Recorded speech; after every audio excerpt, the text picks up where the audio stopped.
Well, hello. I'll be practicing my English tonight. I'll be reading Exchange of Heart. I was about to I was about to say Exchange of Heat. Now I go Exchange of Heart, and it's basically a romance between a woman and a man, and it's a friend. Yeah, enemies to friends. No, enemies to lovers.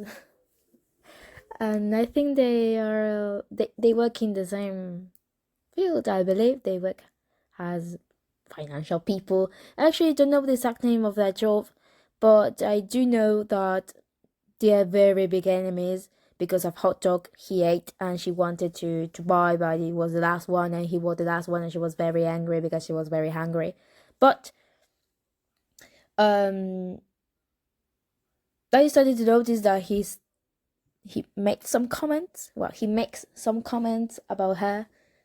For example, have rosy lips, or maybe But there's actually one event in which they fight to have an argument because they share the same class. They are studying something related to finance too, but I don't remember exactly thingy, but finance anyway. And well, they start an argument, like they have this blaster between them during the class. And like, for example, she says he's trying to piss her off, and she does. Well, basically, for example, she answers a question that the teacher asks, and then he tries to I want to say superar. He wants to, well, he tries to outgo her, and he does actually. But well, he this was chapter 2. He basically made her cry. Well, he makes her cry because he says something very very personal, because she was expecting to be promoted. She was expecting a promotion at her office, I believe. Well, she was competing. Well, she was thinking that she would get the promotion because she was working there for 5 years. But her coworker that was not like is working for 5 months, has been working for 5 months there, gets it. And of course, she gets angry at it. She gets very disappointed because she was expecting something else. Well, actually, everything was going there. She was thinking, okay, I'm getting my promotion because my boss is calling me to the office. Well, his assistant told me to go there, and she doesn't look that happy. Maybe because she doesn't want me to get my expectations too high, because she was like overthinking everything. But she truly believes that she was about to get that. Well, she doesn't. She feels very angry at the fact that how, and she actually says it. She faints when she says that. But how a guy that has been working here for 5 months gets a promotion? I've been working here for 5 years. And then she faints, and then in a way, she wakes up. In fact, in chapter 2, but it's like his point of view, not hers. Well, basically that she really hates him because she believes that he's like this is like this coworker of hers that gets everything because he's a man. Of course, I believe that Corey is, well, I'm changing Corey to Andrew because I'm Andrew Garfield instead of this man, this character.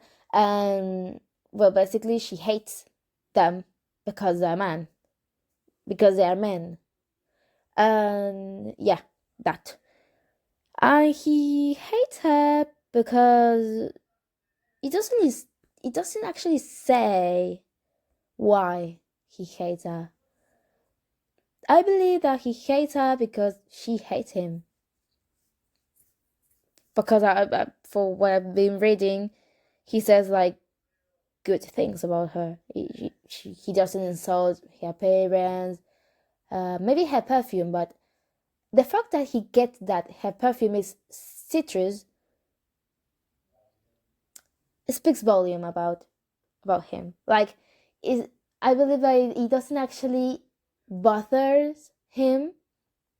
It doesn't bother him, but because he mentions specifically the scent of the perfume. I live there. I live there. You tell me. Anyway, well, that was a fresh or brief summary of the first two chapters or about the plot that I'm reading of Exchange of Heart by, I don't remember the writer. Let me check. It's a woman, by Katie Bowman. So I'm reading chapter 3 to practice my English because my teacher says, all my teachers said that we all should practice English when learning this language. And I believe myself very good at it.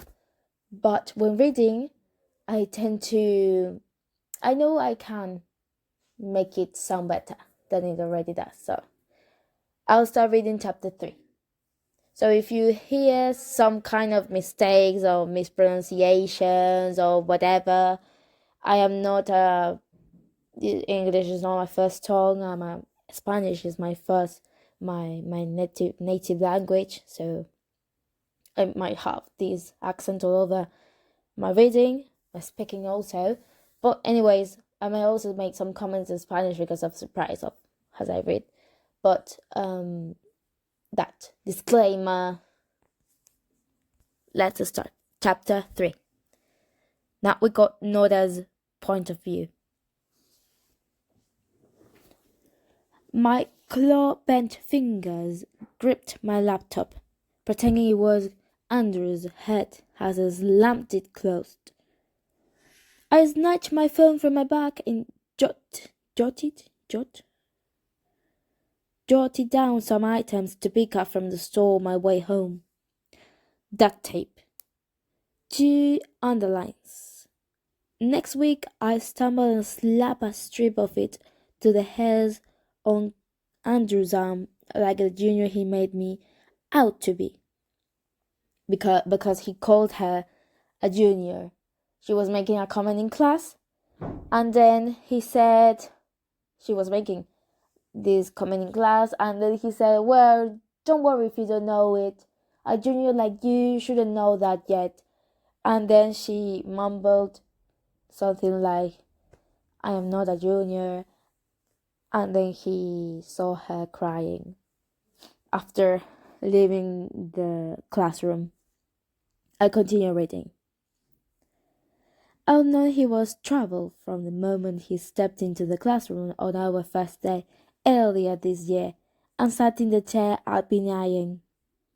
For the next 10 months, I glared at the back of his golden hair, daydreaming about trimming the curls, hiding gum in there, and straight up smacking the smug look off of his face every time the teacher congratulated his answer. Brad never praised me. Brad is the teacher. But when Andrew suggested an asterisk as a weight card character to help searching the status of a data entry form, he looked like he wanted to give him a standing ovation. No amount of motivation and reading had cleansed the hatred poisoning my body each Monday when he took his seat in his entitled designer clothes, especially after his absence on his birthday, like a 60-year-old taking the day off of school. 60. I said 60, like a... Let's go again for that sentence. No amount of motivational reading had cleansed the hatred poisoning my body. Each Monday when he took his seat in his entitled designer clothes, especially after his absence on his birthday, like a 6-year-old taking the day off of school. You'd think he walked around with a get out of jail free card based on the way he played by his own rules. Now, from the door, his jeans hung from his hips, perfectly tailored to his sculptured physique, which made me want to terrorize him with a hacksaw. He pulled his trademark green cap from his bag and placed it backwards on his head despite the sunset. Apparently horrified at the idea of allowing the rays to touch his delicate skin. Or perhaps the poor soul where he kept moonburnt, his head turned in my direction and glared at me with his lifeless grey eyes. Do you need a pen or something? His ego was so big it spilled out his mouth. My face turned every shade of pink, then ramped up to red when desks rattled as the remaining students packing away turned to face me. At this point, it would have been rude for them to ignore yet another argument between us. As if it wasn't enough that he tried to one-up me the entirety?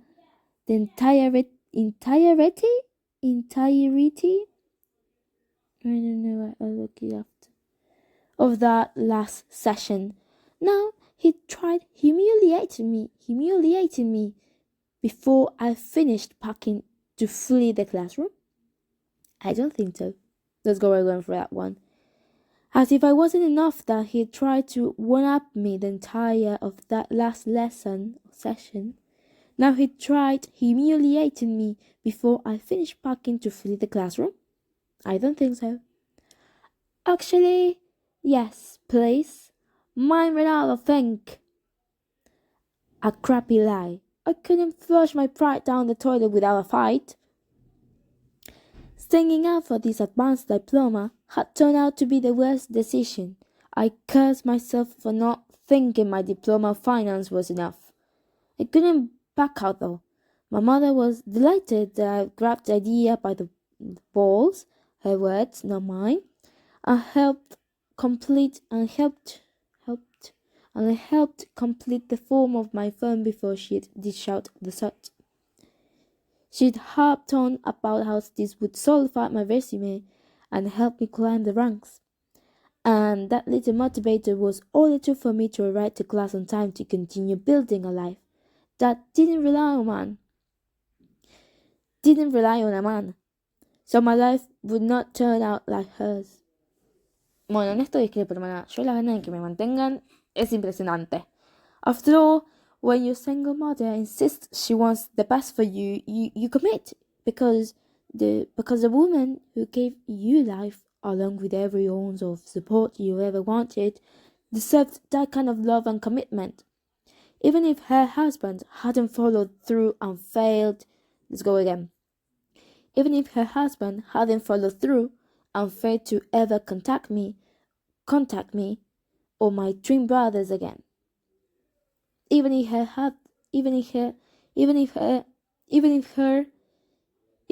husband hadn't followed through and failed to ever contact me or my twin brothers again. He could be living in the Bahamas, for all we know. Peppermint invaded my nostrils as Andrew now stood in front of me with a disgustingly attractive smirk on his face. Mind if I try for you? He reached forward and grabbed my pen before I could say no and threw the working pen out the window.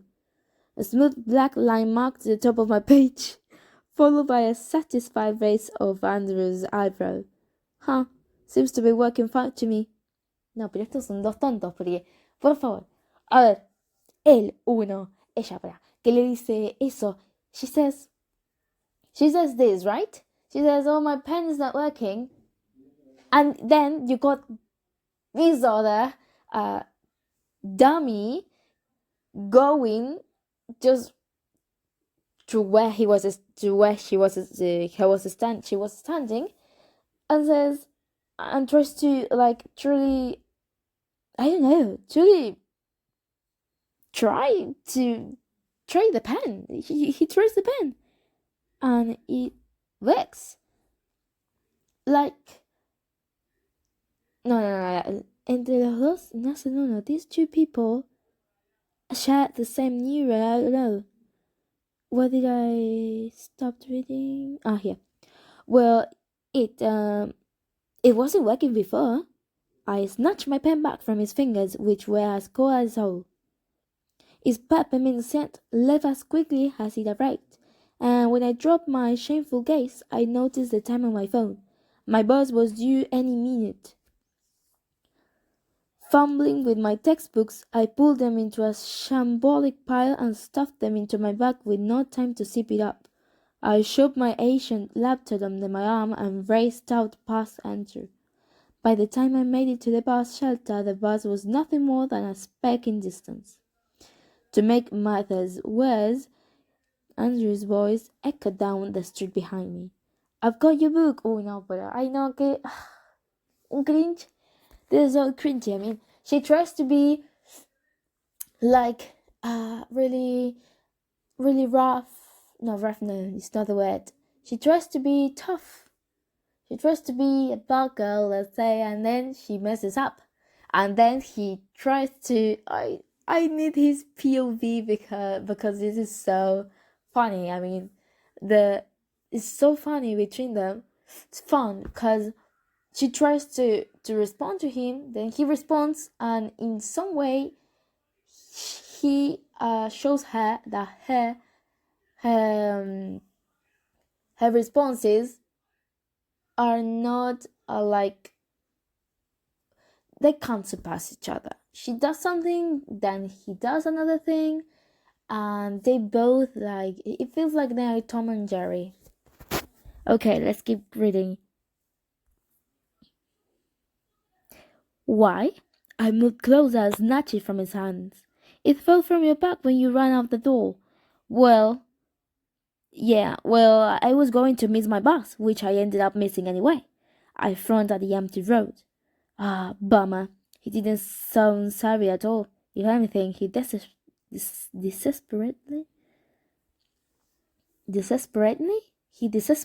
tried not to smile. How long till the next one? I checked the time on my phone. 30 minutes.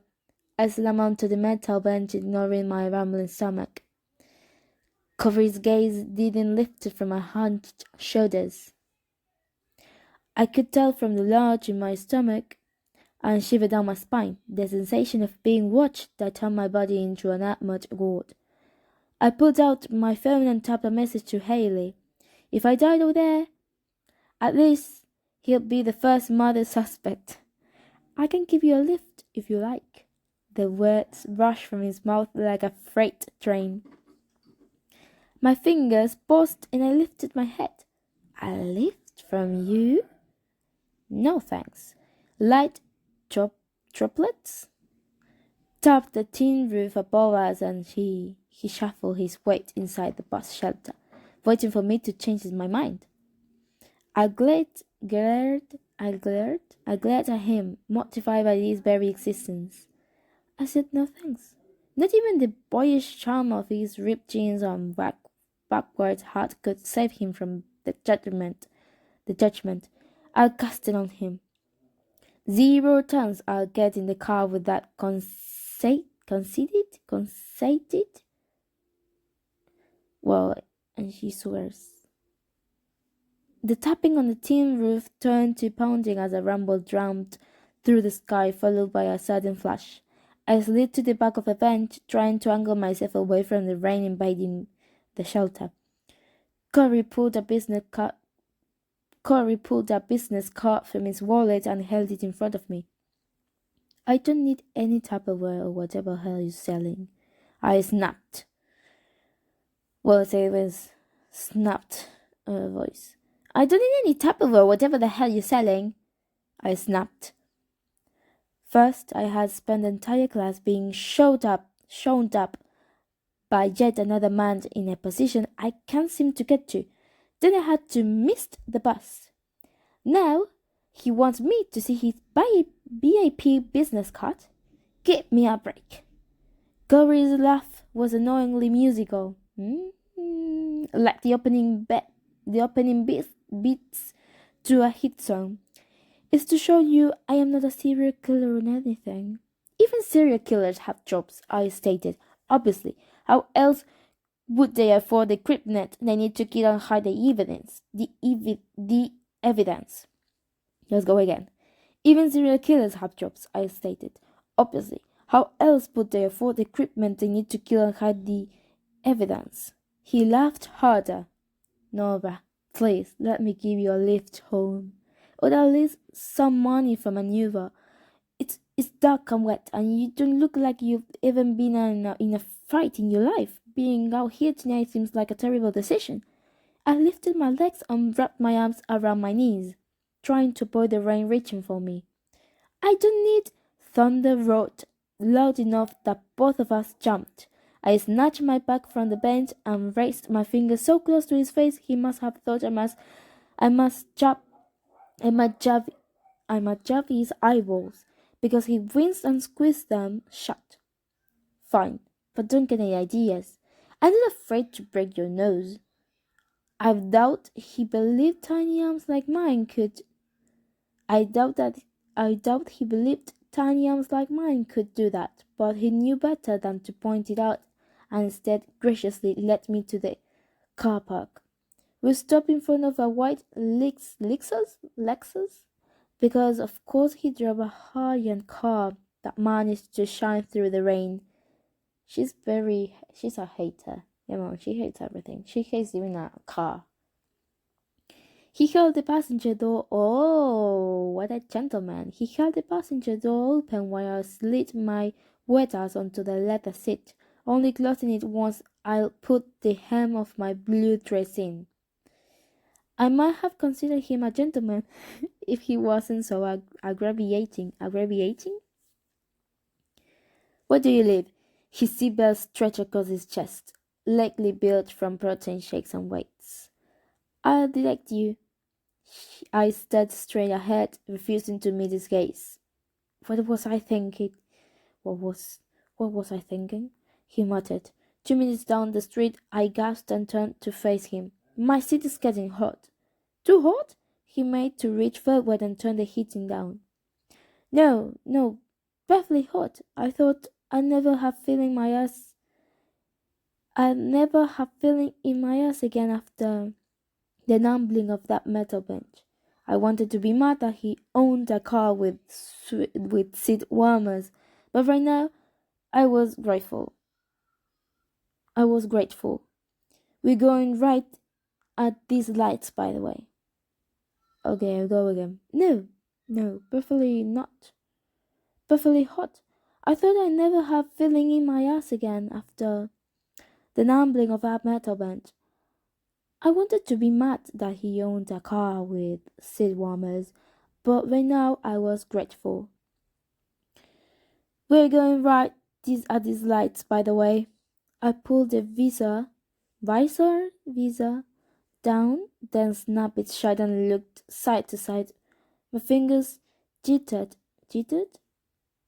with nerves. I was inside Corey's Flemington's prestigious white Lexus, having my ass warmed by his seats. I hate how much I enjoyed this. So you want to talk about that Freddy car you mentioned earlier? His voice wavered? Wavered? I know. My eyes narrowed, hopefully in a way that he made him wish he hadn't asked. He must have been used to tough people though, because his silence persisted as he waited for my answer. No, it's fine. Yeah, it sounds like it's real fine. The sarcasm in his voice made me want to slap him. He had no idea I whistled out. Whistled. No, whistled is not the word. Whistled, I believe. Whistled out of my family's Sunday dinner, unable to break the news to my mother that I lost out to a less qualified man. Her disapproval could be aimed at either the patriarchy or myself. Oh, that's so bad. And the idea that she'd considered me a failure would be another stake in the heart I couldn't bear. Just the thought of it had me bury myself deeper into the comfort of the burrito of bedsheets I rubbed myself into over the weekend. I lay there from Friday evening to Monday morning like a stiff vampire decaying on her coffin, hanging off halfway through Haley's sympathetic voicemail. The sun the sun rose and fell, the moon shone, life went on, everyone's life except mine. A guy at work got a promotion that should have been mine, I sighed. Remembering Freddie scurrying past my desk this morning, avoiding eye contact. That baby-faced bastard. My time would come and Freddie would scurry back to the legal nest he never should have left. Should have been yours? That's a bit presumptuous, don't you think? No, actually I don't. The last 3 promotions at my work have all been men, and there's no way Freddie is more qualified for the job than I am, considering he came from legal. He barely even has any experience in actual role. No doubt similar to your promotion that landed you as a finance manager. Corey secured the car and stopped in a gutter. That's it. Enough about how you don't think I deserve my job. Our final exam is in 2 weeks. His finger wiggled between us. Whatever is this we're doing here? Highest score wins, no more arguments. The exchange was an itch I couldn't wait to scratch with victorious nails. No entendí qué significa eso. Bueno. A final chance to prove I was equally worthy of a role like his despite being a woman. Absolutely. And you'll meet women in the workplace don't always get offered the same opportunities, even when our qualifications and experience are on par. It doesn't really prove that, but I'll look into it. He offered his hand. I reached for it, but he pulled it back at the last second. And you'll admit my brain is worthy of my job, he said. Deal. I sealed our fate with a shake. By the time we arrived at my apartment, the rain still hadn't eased. I've got an umbrella in the back. I'll walk you to your door. He unbuckled and reached behind his seat. I couldn't take this gentlemanly offer from him. It would risk me thinking he actually had a heart. I'm already wet, it's fine. You're damp, but there's no need to be soaking. You man, I bellowed. You're just putting on a good face to get you into heaven, aren't you? His chin dropped, his mouth forming an O while trying to conjure words. I'm not trying to sleep with you. You don't have to sound so horrified. I meant being in good graces of the world. Not that, I shuddered. Men aren't dogs that drool over anything that breathes. He pushed open his door, released the umbrella to shield him from the rain, then stomped around the car and pulled mine open. More like a bonobo. Eh? I know. I muttered about the horniest animal I knew. He's like, let's go. My nose sprinkled at the green splatters covering his black umbrella. There's mold growing on your umbrella. Lowering it to inspect, he raised it above his head a few moments later. That's not mold, he said through gritted teeth. I tilted my head and squinted at green blobs. Then a Corey's clenched jaw. Either he's a compulsive neat freak, or I've hit a soft spot insulting his umbrella. I glanced back up and focused on the curves of each shape, all of them identical. 2 rounded squiggles connected by a line. The rain blurred them beyond recognition. Hurry up, he said. I'm not an assistant you can order around, you know. I climbed out and grabbed the metal handle of the umbrella, the only defiant act I could think of. Why don't I take the umbrella and give it back to you next week? Porque te quiero acompañar hasta tu casa, ¿que no te das cuenta, tonta? His eyes widened, and his fingers tightened around the handle in a death grip for fear that I might rip it from his hand. No, I might need it before then. I prepared to argue that it was almost summer, but this freak thunderstorm ruined my point. I drop it off to you tomorrow then. He shook his hand and tucked the umbrella closer to him. You don't know where I live. Use your words like a big boy and tell me. I don't want to white noise filled my ears from the piercing crack that split the air and searing heat seeing my palm wrapped around the umbrella. My gaze darted to Corey's with a frantic panic. Alarm bells ringing in my head as I realized I couldn't release my grip. Let go, he muttered. We stood under the umbrella, both our hands welded to the metal stem, weld to the metal stem as it got hotter by the second. I'm trying, I cried. Not you, I was talking to myself. ¿Qué? My eyes widened as I stared at our hands wrapped around the metal stem, imagining us stumbling into the emergency department because he'd accidentally spilled superglue over it. I didn't want to be stuck with Corey. I pulled harder, earning my hand no extra distance, and terror flooded my... No, but I forgot to mention that in this story they exchange bodies. There was something, oh my god, I just forgot about this, and it's basically the whole plot. They exchange bodies. So he becomes her and her becomes him. It's going to be so fun. And I think we're getting in this. We're getting there. They got glued over while grabbing the umbrella.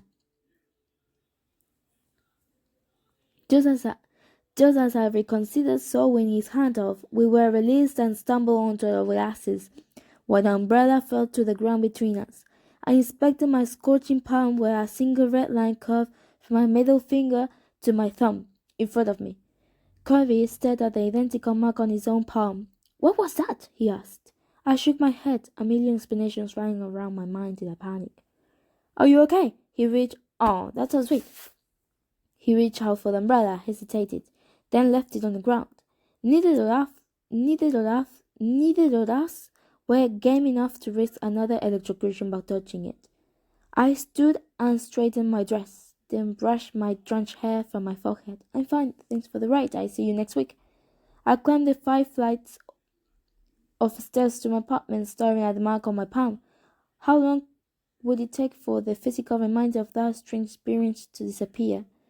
The odds of being struck by lightning are a 1 in 12,000 chance. So did that make me lucky or unlucky? Inside, my black cat, Lucky, curled into my lap and decided that was my answer, lucky. I could only hope my luck continued as I tried to figure it out how to reclaim my promotion. Then, again in 2 weeks, when I kicked Curry's ass at our finals. Crap. It might have given him luck as well. I tried to focus on a plan to take Freddy's role, but I couldn't quite shake the jitters from my body. It was like my soul was jiggling inside, fidgeting and twitching, desperate to try something new, like the role of a senior financial analyst. I was trying. That was chapter 3. Oh, I got some spoiler here.